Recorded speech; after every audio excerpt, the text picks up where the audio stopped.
श्री शिवाय नमस्तुभ्यम दोस्तों। जय श्री महाकाल। नाग पंचमी की आप सबको बहुत बहुत शुभकामनाएं। दोस्तों, नाग पंचमी की शुरुआत मनाने की कब से हुई थी और कैसे हुई थी, आज की वीडियो में मैं आपको बताऊंगी।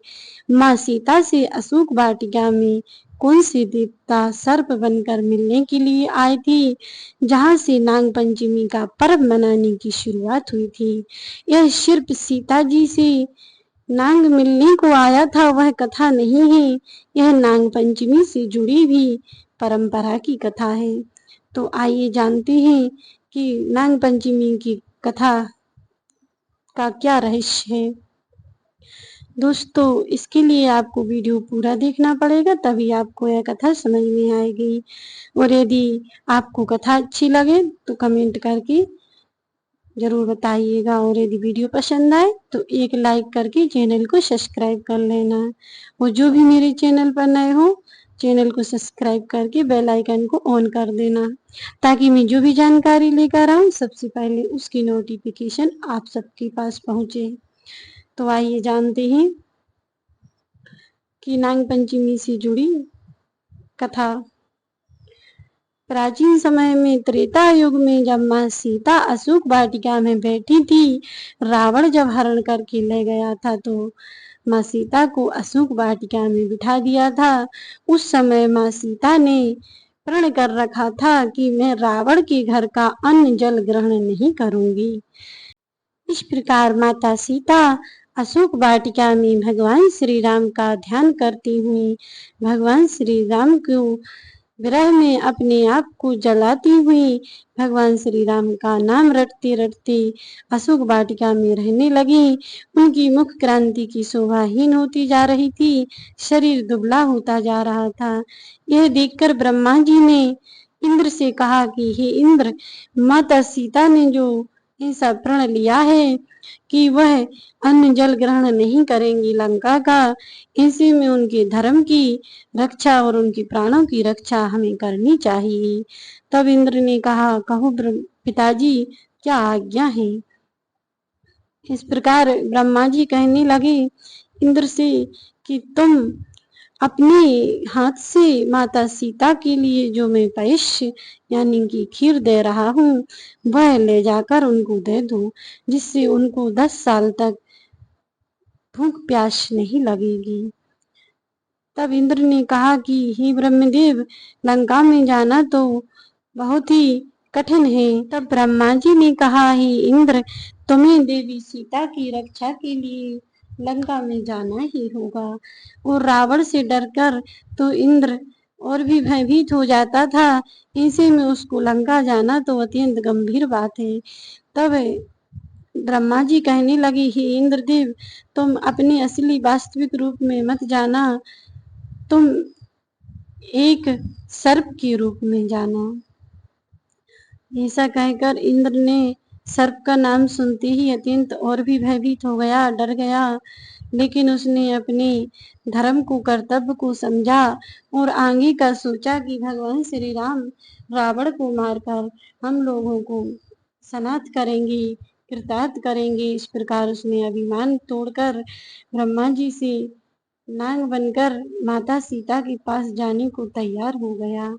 फिर ब्रह्मा जी ने अपने कमंडल से उनको एक पात्र में खीर निकाल कर दी और कहा कि यह खीर औषधीय गुणों से परिपूर्ण है और इसको तुम सीता जी को जाकर दे दो, जिससे उनकी भूख प्यास की क्षुधा मिट जाएगी।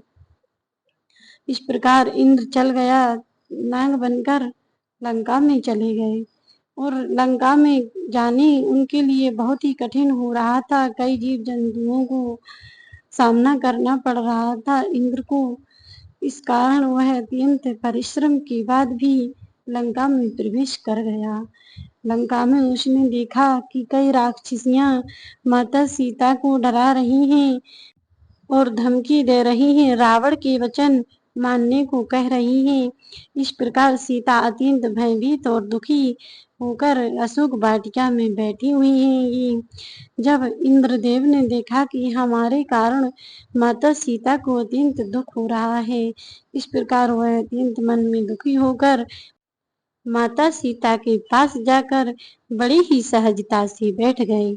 माता सीता ने जब अपने पास नाग को देखा तो वह बिल्कुल भी नहीं घबराई, क्योंकि जिनके रक्षक त्रिलोकी के नाथ हो, उनको किसी बात से डर क्यों लगेगा। फिर माता सीता ने उस इंद्र रूपी नाग को देखा तो उसकी आंखों में एक अलग चमक थी, एक अलौकिक शक्ति थी। तब माता सीता कहने लगी, तुम कौन हो। इंद्रदेव ने बड़ी ही सहजता से वहां पर राम राम लिख दिया। तब माता सीता समझ गईं कि यह कोई देवीय शक्ति है। तब उन्होंने कहा, माँ सीता कहने लगी, तुम अपना वास्तविक रूप मुझे दिखलाओ। तब इंद्रदेव उस सांप में दिखाई दिए माता सीता को, और उन्होंने मानसिक रूप से माता सीता को प्रणाम किया।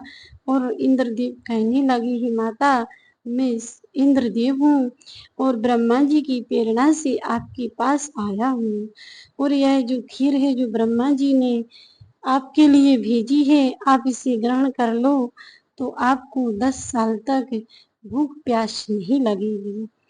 इस प्रकार इंद्र ने माता सीता से आग्रह किया। माता सीता ने पहले तो उस खीर को लेने से मना कर दिया। फिर इंद्रदेव ने कहा कि हे माता, आपने जो प्रण लिया है कि मैं अन्न जल ग्रहण नहीं करूंगी, तो उसी प्रण को ध्यान में रखते हुए ब्रह्मा जी ने आपको यह खीर भेजी है, और आपके धर्म की और प्राणों की रक्षा करना हमारा कर्तव्य है। इस प्रकार इंद्र ने माता सीता को समझाया। तब माँ सीता ने वह खीर ले ली और ग्रहण कर ली। खीर ग्रहण करते ही माता सीता को एक अत्यंत ऊर्जा उत्पन्न हुई। उनकी मुख क्रांति जो फीकी पड़ गई थी वह चमकदार हो गई, और उन्हें एक आत्म शांति की अनुभूति हुई, और उनकी भूख प्यास की क्षुधा भी खत्म हो गई।